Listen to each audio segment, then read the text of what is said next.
Laidą pristato Medicinos diagnostikos ir gydymo centras. Atidumas gydo. Laidą pristato žemų kainų parduotuvė visai šeimai. Asorti.lt. Taigi, lytinis švietimas. Ar visi tėvai žino, kas tai yra ir kaip tokia informacija turėtų būti pateikiama vaikams? Nuo kokio amžiaus?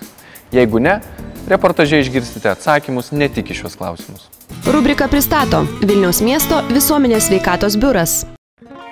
Nuo kada su vaiku reikia pradėti kalbėti apie priešingą lytį, susižavėjimą, meilę ir pagaliau iš kur atsiranda vaikai? Klausimas, kuris daugeliui tėvų neduoda ramybės, vaikui išmokus užduoti klausimus. Ar nepražiopsosime to laiko, ar išsisukdami nuo atsakymo nepadarysime meškos paslaugos, kai informacija jūsų atžala susirinks iš draugų? Žinokit, būna ir tokių dalykų, ir tokių tėvų, kurie visgi dar ir pasakoja ir apie gandrą, ir apie kopūstus ir panašiai. Bet šiandieną iš tikrųjų mes turime tokią tendenciją, kad jau jauni tėvai, jie supranta šito dalyko naudą ir jau pradeda po truputį aiškinti taip, kaip yra. Tai yra, moteris pastoja, moteris išnešioja vaiką, pagimdo. Šiais laikais, kai didžiausi kiekiai informacijos mus gali pasiekti iš interneto, visgi nereiktų numoti rankos į knygas, kurių lytinio švietimo tema knygų lentynose yra ne viena. Kiek teko domėtis ir klausti pačių mokinių, tai labai daug teisingos, tinkamos informacijos, kurią pateikia mokiniai per pamoką, yra būtent iš knygų. Ne iš interneto, ne iš kitokių šaltinių, bet paklausimą iš kur, visada atsakymas iš knygų. Tai iš tikrųjų labai džiugu. Gerai, jei lytinio švietimo pirmąsias žinias vaikas gauna iš tėvų. Tačiau ateina paauglystė, informacijos poreikis išsiplečia. Atlikti tyrimai parodė, kad lytinis švietimas gali padėti atidėti pirmus lytinius santykius paaugliams, kurie nėra dar lytiškai aktyvūs. Deja, šiuo metu Lietuvoje lytinio švietimo pamokos mokyklose yra atsitiktinės. Praktiškai kaip ir tokio privalomo dalyko nėra. Mokyklose tos lytinio švietimo pamokėlės, jos dėstomos iš tikrųjų labai retai, tačiau mokiniai norėtų šitą dalyką kaip ir turėti, kaip ir atskirą dalyką, nes jau atlikto tyrimo duomenys rodo, kad daugiau negu pusė mokinių sutinka su tuo, kad lytinio švietimo pamokos būtų integruotos į bendro lavinimo programą.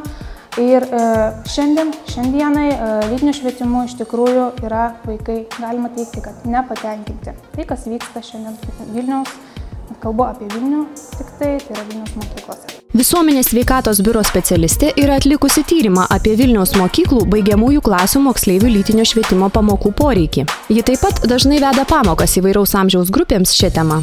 Lytinis švietimas mokyklose turėtų būti atsižvelgiamas į pačių mokinių lūkesčius.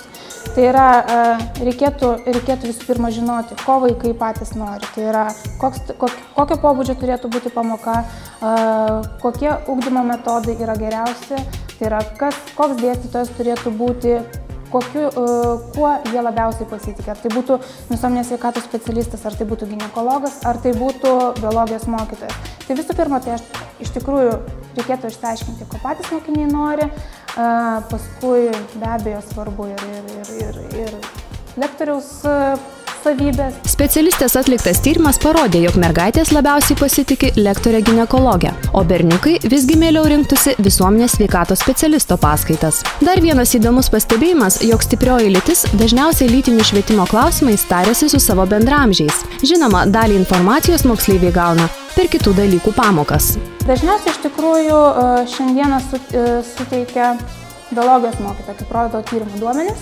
Biologijos mokytojai, etikos mokytojai ir visuomenės sveikatos specialistai. Nors visuomenės sveikatos specialistų iš tikrųjų tai yra labai mažas indėlis kol kas, nes visuomenės sveikatos specialistai dar tik integruojasi į bendro lavinimo mokyklas. Ir manau, kad vienas iš pagrindinių tokių funkcijų, tai būtent lytinis švietimas mokyklose turėtų būti. Tad svarbiausias patarimas pirmiausia tėveliams – nebėgti nuo vaiko užduodamų nepatogių klausimų, nes priešingų atveju jis informacijos ieškos kieme, internete, o vaikui atėjus į ugdymo įstaigas turėtų prisijungti pedagogai, medikai ir visuomenės sveikatos specialistai.